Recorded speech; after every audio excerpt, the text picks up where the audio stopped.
हैं महाराष्ट्र जनशक्ति news channel और मैं हूं आपके साथ नेहा खान। हजारों बच्चों को अपने मंजिल तक पहुंचाने वाले गरुड़ झेप के संचालक डॉक्टर सुरेश सोनवणे गंगापुर खुलदाबाद से ये भी विधानसभा मतदार संघ में लड़ना चाहते हैं। इन्होंने कहा है कि ये अपक्ष लड़ेंगे और जनता के हित के लिए काम करेंगे। सभा 111 या विधानसभेमध्ये मी अपक्ष म्हणून उमेदवारी दाखल करत आहे। आई वडिलांचे, जनतेचे, माझ्या मायबाप, मतदार बंधूंचे, तरुण वर्गांचे आणि चिमुकल्यांचे आशीर्वाद त्या ठिकाणी घेण्यासाठी आणि त्या आशीर्वादाची परतफेड कधी होत नसते, पण 5 वर्ष अथांग मेहनत घेऊन स्वतःसाठी त्या पदाचा फायदा न करता फक्त जनतेचा फायदा करण्यासाठी आणि जनतेचे प्रश्न सोडवण्यासाठी मी ही उमेदवारी त्या ठिकाणी आज डिक्लेअर करत आहे आणि ही उमेदवारी कुठल्याही परिस्थितीमध्ये मागे घेतल्या जाणार नाही। दुसरं, मतदानाची गिनती तुम्ही त्या ठिकाणी निकाल लागल्यावरती करा आणि आपण किती नंबरला गेला तेही तुम्ही बघा, एवढंच मी सांगेन। आता आपले जे प्रश्न असतील ते विचारा। निवडून येण्याचं गणित काय? बघा, निवडून यायचं गणित ही जनता ठरवत असते, त्यामुळे जनतेवरती आपण त्या ठिकाणी निवडून यायचं गणित द्यावं। चालणारा त्या ठिकाणी जुलूम अत्याचार आपल्याला थांबवायचा आहे। माझी जन्मभूमी, माझी कर्मभूमी, मला विश्वास आहे की तो निवडून येणारं गणित त्या ठिकाणी देईल आणि वेळोवेळी सभेच्या माध्यमातून आपल्या समोर मी दाखवत जाईल। तुम्ही दिवसाला किती प्लस झाले याचं गणित तुम्ही करावं ते मी तुम्हाला सांगेन।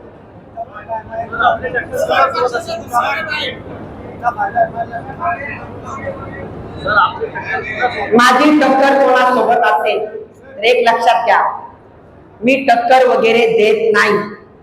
मी माझी गाडी 8-10 घंट्यापूर्वी सुरू केली, तिचा वेग तुम्हाला कळाला, या वेगाने जाणार आहे, त्यामुळे कोणासोबत टक्कर असं काही नाही। कितीतरी मागे पडणाऱ्या गाड्या तुम्हाला बघायला मिळतील।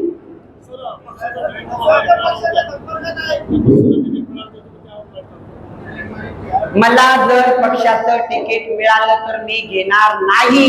मी तुम्हाला सांगितलं, राजकीय पक्ष आणि नॅशनल पक्षाचं तिकीट घेणार नाही, याचा अर्थ तुम्ही जरांगे दादांसोबत माझं बोलणं झालं का? बघा, महाराष्ट्राच्या मनातील, त्यानंतर मराठा समाजासाठी सर्वतोपरी प्रयत्न करणारे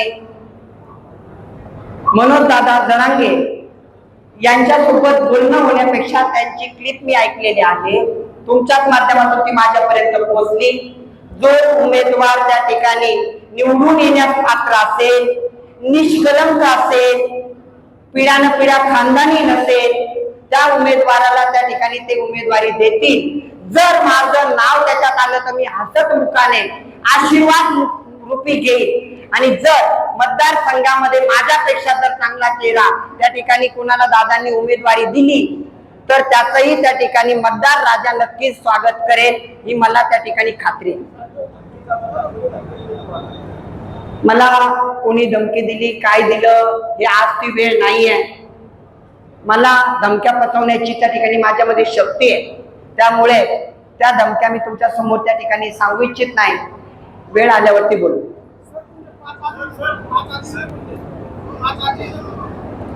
5 अजेंडे बघा, एकाच दिवसामध्ये सगळंच बाहेर काढण्यापेक्षा वेळेवरती येईल। माझा फॉर्म भरल्यानंतर 5च्या 5 अजेंडे येतील आणि 5च्या 5 बघून महाराष्ट्र त्या ठिकाणी चक्रावून जाईल, हे मी तुम्हाला आज सांगतो।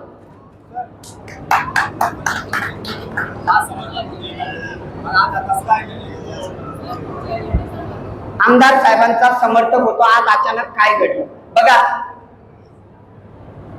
या मायबाप जनतेपैकी कोणी आमदारकीला उभं राहू शकते? आपल्याला लोकशाही डॉक्टर बाबासाहेब आंबेडकरांनी राज्यघटना लिहिताना लिहून ठेवली, त्यामुळं प्रत्येकाला आपला अधिकार आहे आणि डोळ्यासमोर त्या ठिकाणी आपण करू शकतो हे दिसत असताना शांत बसणं मला पटत नाही. त्यामुळे मी त्या ठिकाणी निवडणुकीच्या मैदानात आलो.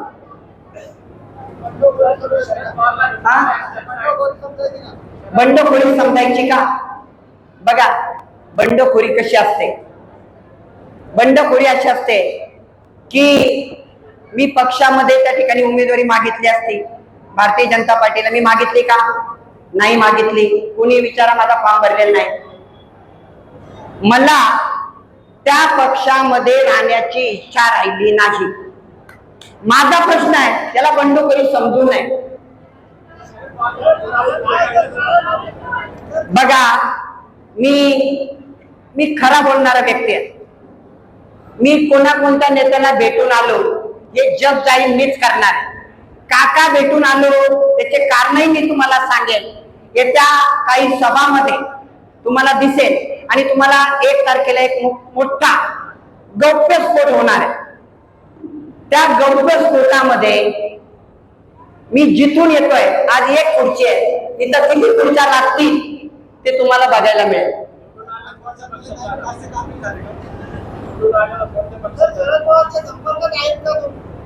त्यांनी तोच प्रश्न विचारा, कोणाकोणाला भेटून आले ते सांगा.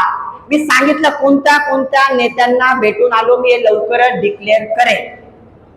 कांग्रेस के और रोटी सेवा ट्रस्ट के ओनर यूसुफ मुखाती ने आज एक प्रेस कॉन्फ्रेंस रखी थी. इसमें इन्होंने डॉक्टर गफ्फार कादरी पे कई सारे इल्जाम लगाए हैं. इनका कहना है कि वो 80,000 वोट किसके थे. कई सारे इल्जाम लगाते हुए उन्होंने ये कहा कि महाविकास आघाड़ी इंडिया गठबंधन की सरकार बनना 100% तय है. पार्टी जिसे किसे भी टिकट देगी हम उसका काम करने तैयार है.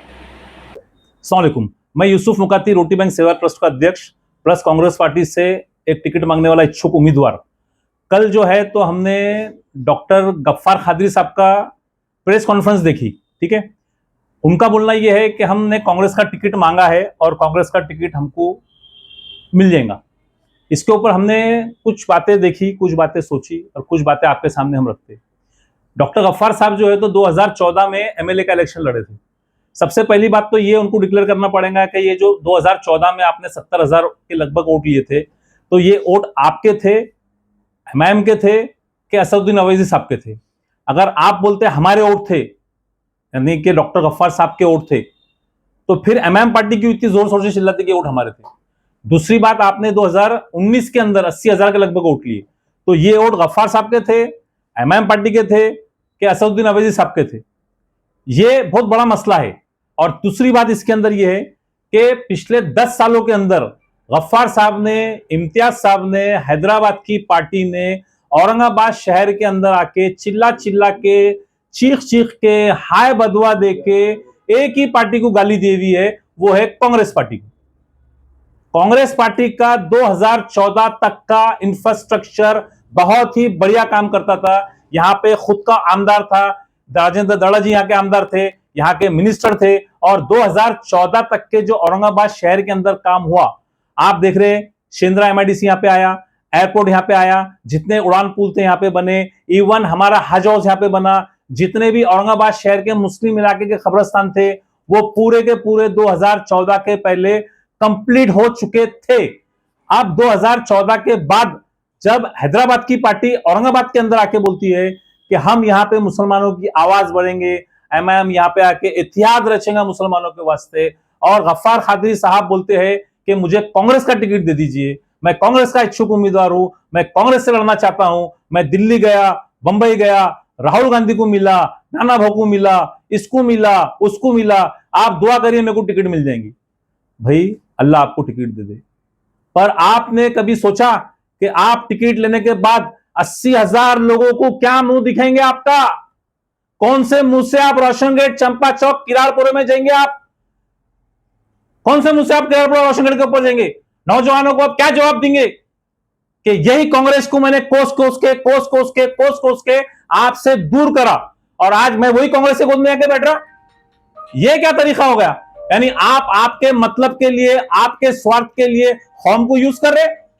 ये कौम यूज करने की चीज नहीं है, ये पॉलिटिकल लोग है, पॉलिटिकल स्टैंड है। और अगर आपको लड़ना ही था उस टाइम पर तो आपने कांग्रेस से लड़ना था।